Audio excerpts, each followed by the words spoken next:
Pag-usapang burgers, isa talaga ang Sweet Ecstasy sa mga laging nire-recommend. Naghanap talaga ako ng branch nila na madaling puntahan kapag commute. Dito ako napunta sa Scout Borromeo branch nila. Walking distance lang to from GMA Kamuning MRT Station. Actually, second time ko na kumain dito pero matagal-tagal na yung first. I ordered the grilled cheese cheeseburger. If you love cheese, masasatisfy ang cheese cravings mo dito. I love na medyo crispy yung buns and each bite nito talagang cheesy. Na-miss ko tong kamote fries nila. I like na thinly cut yung fries and crispy. Masarap din yung honey chili dip nila, pero malagkit nga lang pag natuluan ka. This is 380 pesos, quite pricey, but it is really well made. Ang laki din nito, actually hindi ko to naubos, nabusog yata ako sa kamote fries. Ang tagal-tagal ko na nag-crave ng Sweet Ecstasy, kasi yung mga branches nila medyo malayo sa akin.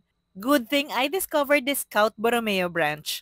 The beef patty was well done, but juicy and tasty pa rin. At meron din sila nitong Almighty. Ang sarap nito. Kapag nakakakita ako nito sa restaurant, hindi ko talaga pinapalampas kasi one of my favorite drinks talaga itong Almighty. If hindi ka nga lang mahilig masyado sa cheese, baka maumay ka lang dito. So I suggest you order their other types of burgers instead. Ayun lang, craving satisfied. Maliit nga lang pala itong branch nila sa Scout Borromeo. Konti lang yung dining space. But I still had my burger fix. Kayo, anong favorite nyo dito?